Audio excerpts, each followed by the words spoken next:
각 당의 대표 선수급 의원들 목소리로 정부 현안 조목조목 살펴보는 수요국회 여의도 베테랑, 오늘 정의당 순서고요. 정의당의 대표 선수 김종대 의원 오늘도 나오셨습니다. 어서 오세요. 안녕하십니까? 네. 개천절에 이어서 오늘도 광화문에 대규모 집회가 있었다고 합니다. 꼭 좋은 날 이런 집회들이 참 개천절 한글날 얼마나 좋은 날들입니까? 네. 예, 기려야 할 정신은 따로 있는데. 그리고 이번 토요일 날은 이제 또 서초동에서 또 대규모 집회가 예정이 돼 있고. 예, 그럴 겁니다. 앞으로 계속 정의당은 이어지겠죠. 장외 집회 안 하죠? 저희는 광화문에 나가실 일은 없고, 당 차원의 집회 참여는 안 하기로 그렇게 결정을 했고요. 개인 자격으로 참여하는 건 막지는 않겠다. 그러나 당 깃발은 들지 말라. 이렇게 이미 다 지역위원회까지 하달이 된 상태고, 만약에 지역위원회에서 운영위를 열어가지고 뭐 집단적으로 결의했다 하면은 굳이 뭐 들고 나가는 것도 막지는 않습니다. 그러나 거의 그런 경우는 없어요. 그러니까 당 차원의 권고 사안은 개인 자격으로 나가도 된다. 그러나 운영위 의결 없이는 깃발 들지 마라. 네, 그렇습니다. 김종대 의원은 안 나갔어요? 제가 정치인으로서 광장에 나가는 건 신중하게 하고 있습니다.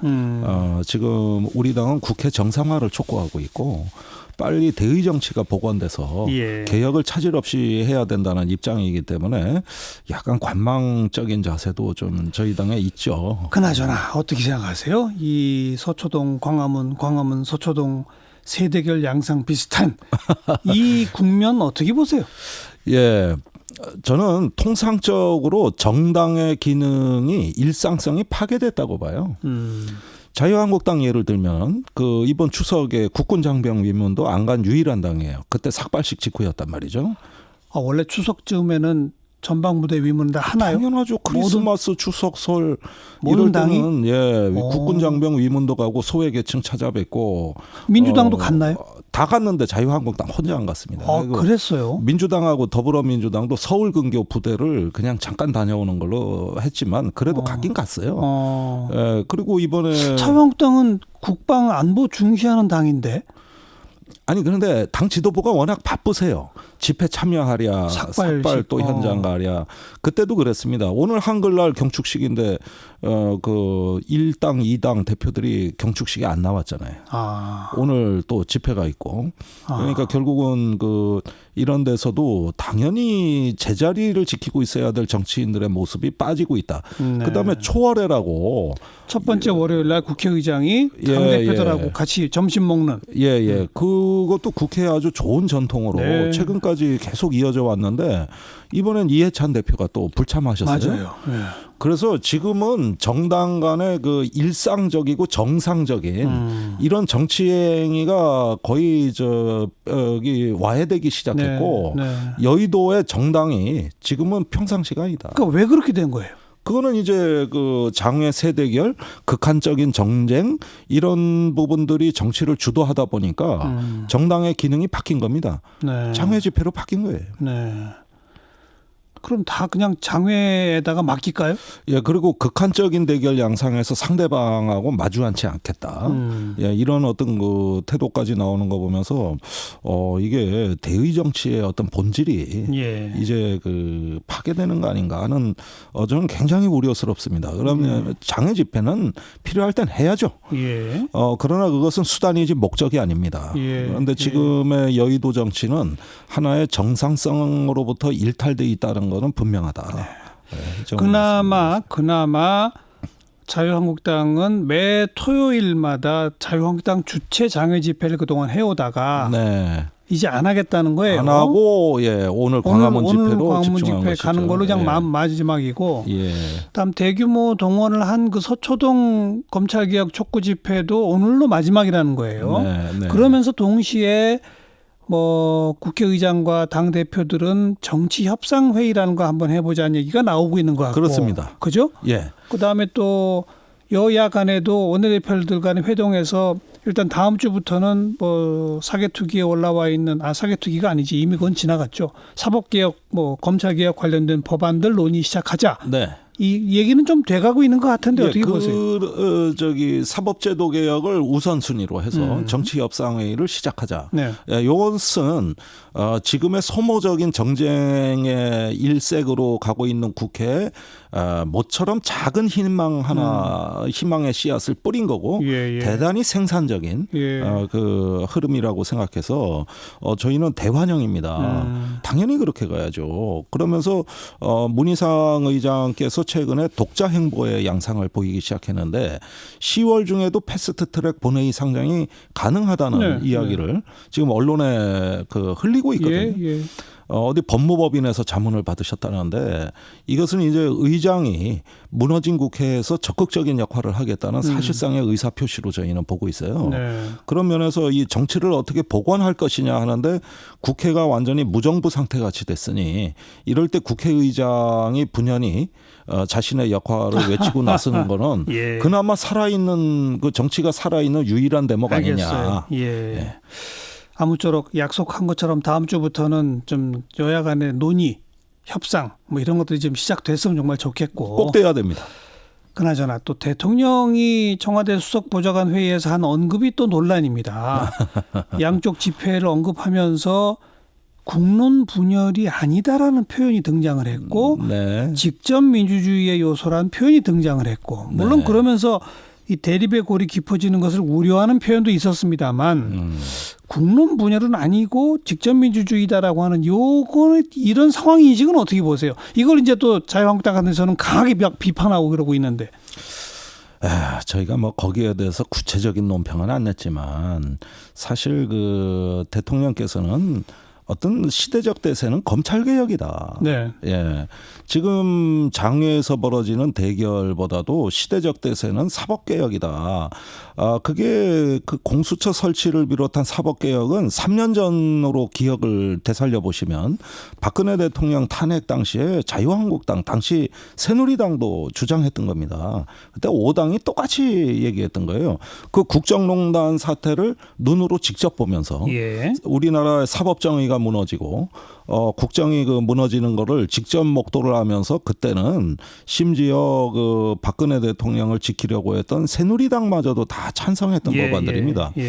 그런데 이제 상황이 좀 바뀌니까 검찰 개혁이 또 이렇게 좌초가 되면 이거는 문재인 대통령한테는 특별히 큰 상처가 있다고 저는 보는 것이 노무현 정부 당시에 참여정부 당시에 사법개혁 실패거든요.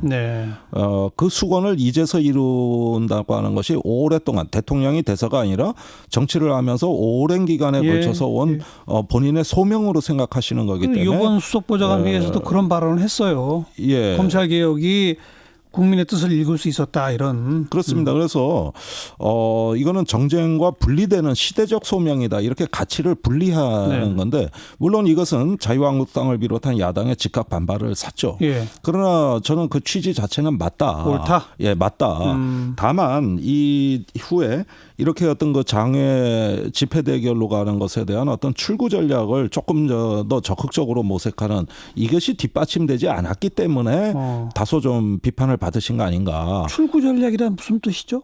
아니 이제 사법개혁 이후에 본인이 이제 구상하고 계시는 국정의 어떤 그 청사진이라든지 이제 사법개혁을 바탕으로 해서 정의로운 복지국가 또 누구나 어떤 법의 보호를 받을 수 있는 평등한 나라 이런 비전들을 조금 더 적극적으로 내면서 힘있게 국정을 좀 주도하시면 하는 아마 아쉬움들이 또 상당히 있다고 봐요.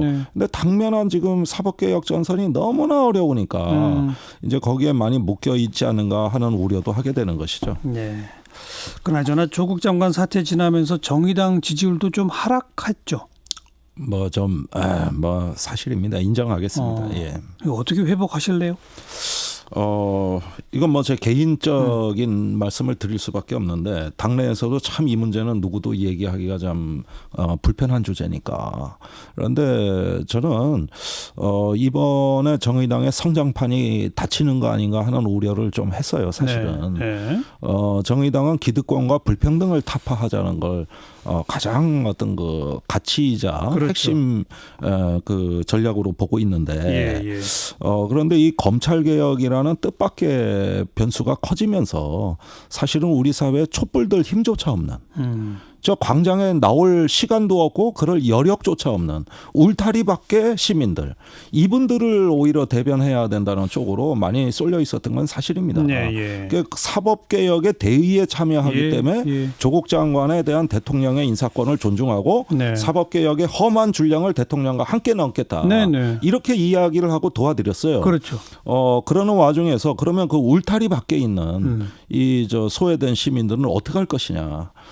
정작 불평등의 문제가 그렇죠. 조국 사태가 던진 메시지라면 네. 이건 정의당이 받아 안았어야 예. 되는 주제입니다. 예. 그래서 저는 앞으로 그 저 교육 입시제도 개혁이라든가 더 나아가 청년 여성들을 향한 정의당의 좀 찬란한 비전이 이때 나가야 되는데 예. 이것이 지금 검찰개혁, 사법개혁의 그 프레임 속에서 그렇군요. 주변부로 밀려나면서 정의당의 지지율도 같이 떨어진 것이다.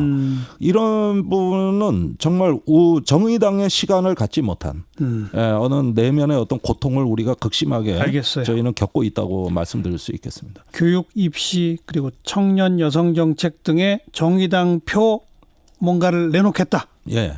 그 이제 청년 월급 100만 원을 내놔도 그 오랫동안 준비한 정책인데 요즘 뭐 지지율 떨어지니까 내놓은 정책 아니냐, 청년들 환심 사겠다는 얘기 아니냐, 예. 이런 비판을 더 많이 받았어요. 예. 이것이 저희 고통입니다.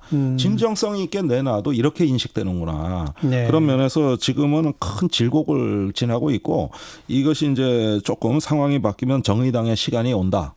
조금 더 참고 기다리자, 이런 이야기를 많이 나누고 있죠. 그나저나 지금 뭐 워낙 그 북핵도 문제 전문가시라서 여쭤보지 않을 수가 없는 게 네. 북미 간 실무 협상 어떻게 된 겁니까 이거? 아니 그러니까 이게 하노이 회담에서 결렬에 이어 이번에 두 번째인데 예. 저는 작년에 북한과 미국을 번갈아 갔다 다녀오고 예. 올해도 또 이렇게 예. 미국에 다시 가보고 할 때마다 저는 북미 협상에 있어가지고 어떤 보편적인 상식이나 국가 이성이 있는가를 제가 의심할 때가 있는 게 두 당사자가 자국 이기주의, 예. 자국 우선주의의 국가 주관주의라고 저는 얘기하겠어요. 이런 어떤 그 자기 중심성이 너무나 강하다 보니까 지금 접점을 못 찾고 있습니다. 양쪽 다 그래요? 예. 그러죠. 성향이 비슷해요. 하하. 그런데 하노이 회담이 깨진 이유는 북한이 경제 제재를 완화해 달라 그러고 미국은 안 된다 그러고 네. 이러면서 비핵화부터 먼저 해라 이러다 깨졌잖아요. 예. 그러면은 경제 제재 완화는 그땐 북한이 얘기한 건데 이번에 미국은 경제 제재 완화하겠다고 갖고 갔어요. 부채 아니 그거라면서요. 네. 일부 품목 수출 그 규제한 거를 한시적으로 푼다 뭐 이런 거라면서요. 그게 뭐 섬유, 석탄 같은 예. 당장 북한에 돈 되는 거를 예. 좀 완화해 줄 예. 용의가 있다는 거예요. 그런데 하노이 회담에서 뺨을 맞은 북한은 경제 얘기했다가 뺨만 맞았잖아요. 예. 그러니까 그 뒤에 회담장에 나오기 전에 경제 제재 100년이고 1000년이고 해라. 예. 그거 그랬죠. 니들한테 구걸하지 않겠다. 예, 그랬죠. 이래놓고 요구사항을 한미연합훈련 중단, 또 남측의 전략자산 반입되는 거 금지. 예. 이러면서 적대정책 철회, 예. 즉 체제보장 쪽으로 전략을 바꿨어요. 그러니까 이번엔 북한이 또 미국이 북한에 대한 경제 제재를 완화하겠다고 나왔어요. 네.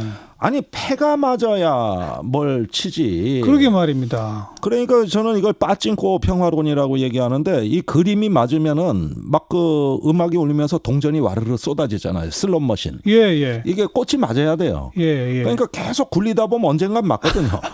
그러니까 지금은 꽃이 안 맞아요. 네. 그래서 서로 다른 얘기를 하는 거예요. 양쪽 당사자가. 네. 그래서 역할을 바꿔가면서 상대방에 대해서 자신이 했던 반대 얘기를 지금 하고 나오는 거는 이것은 답답하네요. 좀 답답합니다. 그런데 또 한 번 굴려봐야죠.